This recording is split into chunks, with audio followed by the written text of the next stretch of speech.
Hi, this is Easy Pro 3 channel. In today's video, I will show you how to rename files on Google Drive.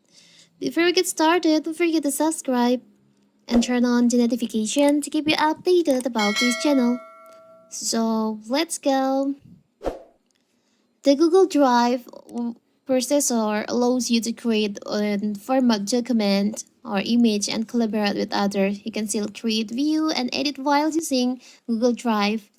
So what if you want to rename files on your Google Drive? It's so simple. So first of all, of course, we have to open our drive. Now you can choose on the drive on the files that you want to rename. For example, I want to rename this image.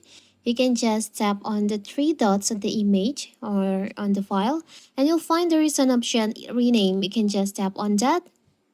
Now you can just create a new name for this file. Now tap on rename. So now as you can see, the image name is changed, right? You can also change for the folder name.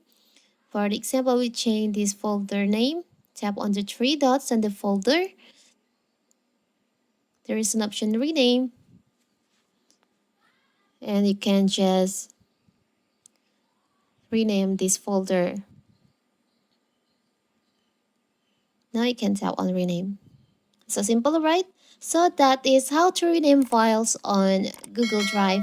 Don't forget to like and subscribe and turn on the notification to keep you updated about this channel. Thank you and see you.